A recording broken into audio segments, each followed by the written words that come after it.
जब भी हम केक बनाने जाते हैं तो उसमें बहुत सारी प्रॉब्लम आ जाती है। कभी केक बेक अच्छा से बेक नहीं होती है, क्रीम मेल्ट होने लगती है, केक की फिनिशिंग नहीं होती है और आइसिंग करने टाइम बहुत सारा प्रॉब्लम आ जाती है। तो इस वीडियो में आपके साथ मैं शेयर कर रही हूँ बहुत सारा टिप्स है जिसकी वजह से आपके केक आपसे एक भी केक ख़राब नहीं होगी। तो चलिए मैं शुरू कर देती हूँ। पहला टिप्स है मोल्ड। इस मोल्ड ना हम लिए हो अच्छा से ऑयल ब्रश कर लेना है और हाँ आपको ध्यान में रखना है चारों तरफ भी ऑयल ब्रश कर लेना है। फिर मैंने लिया है कागज़, जिस कागज़ से बच्चे लोग लिखते हैं वही कागज़ में ली हूँ, या फिर आप न्यूज़पेपर ले सकते हो, नहीं तो आप बटर पेपर भी ले सकते हो। और अगर आपको ये भी नहीं करना है तो एक और भी टिप्स मैं शेयर कर रही हूँ, वो है पहले ऑयल ब्रश कर लीजिए फिर अच्छा से, और इसमें है ना थोड़ा सा सूखा मैदा डाल दीजिए, फिर अच्छा से इसको कोट कर लेना है, डस्ट कर लेना है अच्छा से। ये नहीं है जो मोटा, हल्का लेयर में आपको डस्ट कर लेना है अच्छा से चारों तरफ से। ये इसमें क्या होता है, मोटा होएंगे ना, मोटा हो जाएगी तो अच्छा से केक बेक नहीं हो पाएगी, तो उसमें क्रैक आ जाएगा, अच्छा से बन नहीं पाएगी केक। तो ये बात आपको ज़रूर ध्यान में देना है। जो मैदा, सूखा मैदा हल्का डस्ट कर लेना है। फिर आपका जो केक का जो बैटर है वो अच्छा से बनाना है। अगर ज़्यादा हल्का हो जाएगा तो केक अच्छा से बेक नहीं हो पाएगी, ज़्यादा गाढ़ा होगी तो केक के ऊपर जो फट जाती है, तो ये प्रॉब्लम बहुत आती है। तो ये सब नहीं होगी। तो केक का जो बैटर का थिकनेस ना ऐसे रहना चाहिए जैसे मैं बिल्कुल बनाई हूँ, बस ऐसा ही। मेरे चैनल पर ऐसे बहुत सारा वीडियो है, आप वहाँ पे जाके देख सकते हो। मैं आपको बेसिक केक की बेसिक रेसिपी आपको दे दूँगी डिस्क्रिप्शन बॉक्स में, आप देख लीजिएगा। केक मोल्ड के अंदर डालने के बाद ज़रूर उसको ऐसे थपथपाना है, अंदर जो बबल्स रहता है वो बाहर निकल के आ जाती है और केक अच्छा से परफेक्ट बेक हो जाती है। आप देख रहे हो ना मेरे जैसे बेक हुआ है कितना अच्छा से। जब ठंडी हो जाती है ना आप उसको बाहर निकालो, गर्मी में बंद मत निकालो, नहीं तो ये टूटने की डर रहेगी। आप देख रहे हो ना मैं लिखने वाला कागज़ से लगा कर बनाई हूँ, तो देखो केक अच्छा से बेक भी हुआ है और बहुत आसानी से भी हट भी गया, और स्पंजी भी कितनी अच्छी है आप देख सकते हो ना। आप फॉलो कीजिए तो आप भी यूज़ कीजिए तो आपको भी मालूम पड़ेगी। उसके बाद जब केक बन जाती है, जब बहुत टाइम में ना हम लोग ऐसे खुला छोड़ देते हैं, तो ऐसा गलती आप कभी मत कीजिए। अगर आपको केक आज नहीं आइसिंग करना है, दूसरे दिन करना है, तो आप एक प्लास्टिक में डाल के फ्रिज में रखिए तो अच्छी रहेगी, स्पंज रहेगी, नरम रहेगी। ये बात आपको ज़रूर ध्यान में रखना है। आप ऐसे खुला मत छोड़िए, नहीं तो हार्ड हो जाएगी और अच्छा से आप आइसिंग नहीं कर पाइएगा। तो इसके लिए अगर कभी भी आपको स्पंज को छोड़ना है तो प्लास्टिक में भर के फिर छोड़ दीजिए, फिर आइसिंग करने टाइम आपको बिल्कुल दिक्कत नहीं होगी। उसके बाद आती है आइसिंग करने के लिए टर्न टेबल का बहुत ज़रूरी है। मार्केट में आजकल प्लास्टिक के बाद मिलता है, प्लास्टिक का अच्छे नहीं रहते हैं, मगर ये है एल्युमिनियम है, मेटल का है, मेटल का अच्छा रहती है और इसमें है ना घूमते हैं बहुत अच्छा से। आइसिंग करने में क्या होता है, आइसिंग करते टाइम ऐसे अगर घूमेगा नहीं तो केक आप कैसे आइसिंग करेंगे, ये बात आपको ज़रूर में रखना है। आइसिंग करते टाइम टर्न टेबल जितना जल्दी घूमेगा उतना अच्छा आप आइसिंग कर पाइएगा।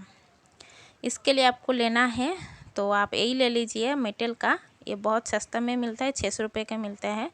अगर आप नहीं है घर पे, इस साल में एक दिन बना रहे हो केक, तो आप ऐसा कीजिए, कढ़ाई ले लीजिए, कढ़ाई तो सबके घर में होता ही है, एक बड़ा सा थाली ले लीजिए, उसके ऊपर रख के ऐसे, अगर एक दिन के लिए चाहिए तो ऐसे आप यूज़ कर सकते हो, ये भी बहुत बढ़िया रहेगा। प्लास्टिक का मत लीजिए, क्योंकि जो केक बिगनर्स हैं उसको मैं सजेस्ट करूँगी प्लास्टिक का कभी मत लीजिए। प्लास्टिक का लीजिएगा ना तो आपको पैसा बर्बाद हो जाएगा, आपको मन ही नहीं करेगा उसमें केक बनाने के लिए, आइसिंग करने को तो बिल्कुल भी मन नहीं करेगा। मेरे लिए मेटल का ही ठीक है, मैं तो यही यूज़ करती हूँ। दूसरा क्या है, जब हम केक आइसिंग करते हैं ना तो उसका जब बेस है इधर उधर भागने लगता है, घूमने लगते हैं, तो केक बहुत परेशानी होता है, केक आइसिंग ठीक से हम कर ही नहीं पाते। तो उसके लिए आप क्या कीजिए, इसके लिए मैं 2 टिप्स दूंगी। एक है रबर, रबर को आप ऐसे ही फैला लीजिए, नहीं तो है ना उसके ऊपर ऐसे बांध दीजिए। जैसे आप इसको ऊपर बेस रखिए, फिर आइसिंग कीजिए, एकदम नहीं हिलेगी। मैं कभी कभार ऐसे करती हूँ, मेरे पास जब टाइम नहीं रहता है, जब जल्दी जल्दी में काम करती हूँ तो मैं ऐसे करती हूँ। नहीं है तो आपको टर्न टेबल के ऊपर रबर को भी ऐसे लगा के काम कर सकते हो, ये भी बहुत जल्दी हो जाता है और इसको निकालने की कोई ज़रूरत ही नहीं है।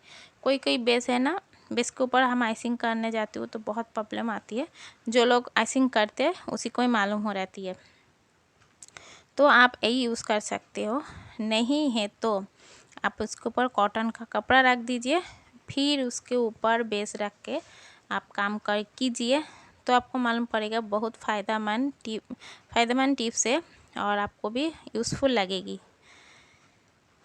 आप एक बार करके देखिए और कमेंट में बताइए आपको कौन सा टिप्स अच्छा लगा।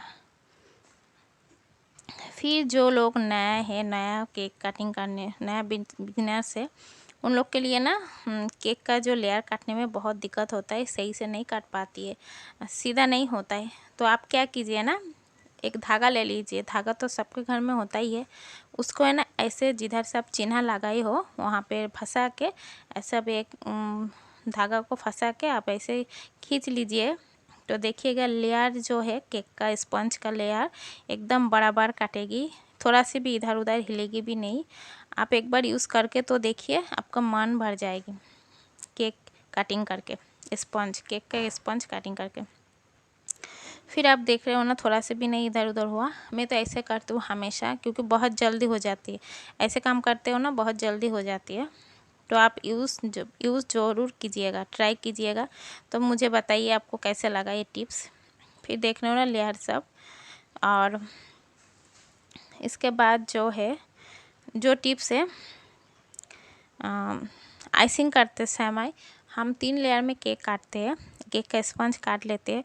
जो बीच में का मतलब जो सेकंड पार्ट का लेयर है उसको पहले रखेंगे, फिर उसमें है ना मलाई फिर क्रीम डाल के भर दीजिए, कोट कर दीजिए। फिर है ना थर्ड वाला जो पार्ट होता है उसको बीच में रखेंगे, मतलब सेकंड पे रखेंगे। टॉप वाला जो पार्ट होता है उसको हम सेकंड में रखेंगे। और फिर अभी क्या करेंगे, इसमें क्रीम भर देंगे अंदर, क्योंकि ये थोड़ा राउंड के जैसे रहता है ना, इसके लिए। अगर पहले से आप इसमें शुगर सिरप डाल दीजिएगा तो ये ना सॉफ्ट हो जाएगी और आइसिंग करने में आपको मज़ा नहीं आने वाला है, और केक का फिनिशिंग तो बिल्कुल नहीं आएगी, बेकार लगेगा, ख़राब दिखेगा आपको। फिर उसके बाद बाजू में साइड में आप क्रीम भर दीजिए, उसके बाद है ना शुगर सिरप डाल दे सकते हो। मैं यहाँ पे रसमलाई का केक बना रही थी तो इसके लिए मलाई का शुगर सिरप डाल ली हूँ। फिर क्रीम से कोट करके, रसमलाई से कोट करके, जो थर्ड वाला मतलब जो फास्ट वाला पार्ट था वही टॉप में मैं लगा रही हूँ। इससे क्या होता है, केक का जो फिनिशिंग बढ़िया आती है और देखने में तो बहुत मस्त लगता है। और ये अभी है क्रैम कोट करने का।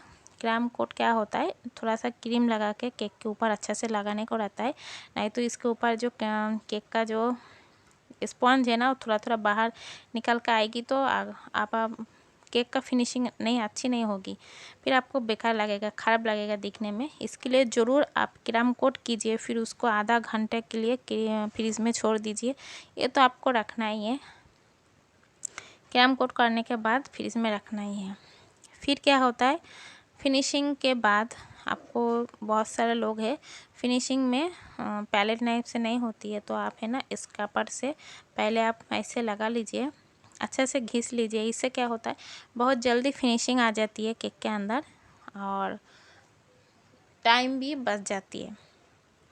जो लोग नए हैं मैं उनके लिए बता रही हूँ, ये टिप्स आप ज़रूर फॉलो कीजिए, तो देखिएगा आप बहुत जल्दी फटाफट आप केक बना लीजिएगा और फिनिशिंग भी बहुत अच्छी आने वाली है। तो आपको एक ही तरफ से घुमाना है, बाएं हाथ से टर्न टेबल को घुमाना है और दानों हाथ मतलब दाएं हाथ से आपको काम करना है, लेफ्ट हैंड राइट हैंड दोनों यूज़ करना ही है। फिर उसके बाद फिनिशिंग के लिए आपको क्या करना है, पहले नाइट को ऊपर से एक बार खींच लेना है। ये जो क्रीम देख रहे हो ना, एक क्रीम को कपड़ा से पोंछ लेना है, फिर दोबारा जब हम डालेंगे ना उसको साफ नाइफ उसमें डालना है, क्योंकि वही क्रीम वाला नाइफ़ अगर डालोगे उसमें तो वही जो क्रीम उसके ऊपर से क्रैक जैसा आ जाएगा, फिर फिनिशिंग करने में भी बहुत दिक्कत होगी। तो ये सब बात है ना, आपको ज़रूर ध्यान में रखना है। लेफ़्ट हैंड को से मैं टर्न टेबल घुमा रही हूँ और राइट हैंड से मैं पैलेट नाइफ को एक ही जगह पे पकड़ के रखना है और आपको घुमाते जाना है। इसी तरह से आप करके देखिए, बहुत जल्दी फिनिशिंग आती है केक की और मस्त दिखेगी। अगर आपको केक की फिनिशिंग नहीं आ रही है तो ऊपर क्या कीजिए, थोड़ा सा पानी, हल्का सा पानी छिटा दीजिए। देखिएगा क्रीम, कभी कभी क्या होता है ना, क्रीम हार्ड हो जाती है और फिनिशिंग उतना अच्छी से जल्दी नहीं आती है। तो क्रीम को नरमाई देने के लिए थोड़ा सा पानी छिटा दीजिए, तो देखिएगा फिनिशिंग बहुत जल्दी आ जाएगी और आइसिंग करने में भी बहुत आसानी होगी आपको भी। जो लोग नया बिगनर्स है, मैं उनके लिए बना रही हूँ, जो नया नया केक बना रही है। ये टिप्स अगर फॉलो कीजिएगा ना तो आपसे आपके केक ख़राब नहीं होगी, आइसिंग भी बहुत अच्छे से हो जाएगी और बहुत जल्दी हो जाती है। तो मैं अगर आपको बॉर्डर बनाना है तो नीचे का टॉप में फिनिशिंग देने की कोई ज़रूरत नहीं है और फर्स्ट लेयर में भी फिनिशिंग देने की कोई ज़रूरत ही नहीं है। तो दोस्तों मिलते हैं कुछ नया लेके, नया टिप्स के साथ, नया वीडियो के साथ। तब तक अच्छे रहिएगा।